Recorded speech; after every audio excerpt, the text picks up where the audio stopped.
આજકાલ વ્યસ્ત જીવનશૈલીમાં કારણે લોકો પોતાના સ્વાસ્થ્ય અને અવગણના કરી રહ્યા છે અને ખાસ કરીને વ્યક્તિના ઉંમર અને કામના તણાવ વધુ હોય છે અને ઘરથી લઈને ઓફિસ સુધી દરેક બાબતોની જવાબદારી બોજ તેમના પર થોડા વધુ છે અને આવી સ્થિતિમાં તેમને પોતાનું સ્વાસ્થ્ય અને યોગ્ય ધ્યાન રાખી શકતી નથી અને પરંતુ આ બેદરકારી તેમના માટે કોઈ મોટી મુશ્કેલી ઊભી કરી શકે છે. આજકાલના વ્યસ્તની જીવનશૈલીમાં કારણે લોકો પોતાના સ્વાસ્થ્યને અવગણના કરી લોકોમાં ખાસ કરીને વ્યક્તિની ઉંમર અને કામનો આ તણાવ વધુ થાય છે અને ઘરથી લઈને ઓફિસ સુધીની બાબતમાં જવાબદારી તે પર થોડા વધુ અને આવી સ્થિતિમાં પોતાનું સ્વાસ્થ્ય યોગ્ય ધ્યાન રાખી શકતી નથી અને આ બેદરકારી તેમના માટે મુશ્કેલી ઊભી કરી શકે છે. સ્વાસ્થ્ય નિષ્ણાતો મહિલાઓમાં 30 વર્ષની વયને વટાવ્યા પછી ચોક્કસપણે સ્વાસ્થ્ય તપાસ પરીક્ષણો કરાવવી જોઈએ. શરીરની તપાસ કરીને ડાયાબિટીસ, કેન્સર, હૃદય સહિતના રોગોમાં જોખમી પરિબળોના આ કોઈ ખતરનાક રોગ નથી અને સારવારથી દૂર કરી શકાય છે. જાણી મહિલાઓએ મહત્તમ સ્વાસ્થ્ય પરીક્ષણો કરાવવા જોઈએ. કન્ટેક્ટમાં મહિલાઓ 35 વર્ષ થાય સુધીમાં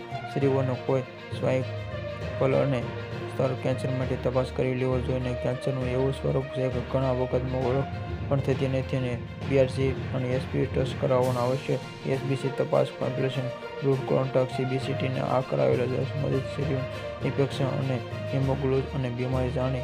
થાઇરોઇડ પરીક્ષણ ભારતમાં થાઇરોઇડના દર્દીઓ સતત વધી રહ્યા છે અને મહિલાઓને 30 વર્ષની ઉંમરે થાઇરોઇડ ટેસ્ટ કરાવવો જોઈએ. ના ફેરફાર, વજન વધવું અને અનિયમિત પીરિયડ આવા સમસ્યા સાથે થાઇરોઇડ હોય છે ના જેવી કારણે લોકોના હૃદયની બીમારીઓ વધી રહી છે. લિપિડ પ્રોફાઇલમાં ટેસ્ટ કરાવવામાં આ હાઇપરટેન્શન જેવી ખતરનાક સમસ્યાઓ સામે વધી શકે છે. ડાયાબિટીસના રોગમાં આ ઝડપથી વધી રહ્યો છે અને ભારતમાં 80 લાખથી વધુ મહિલાઓ બ્લડ શુગરથી પીડિત છે. આ સિવાય માં SBA1 માં બ્લડ ગ્લુકોઝ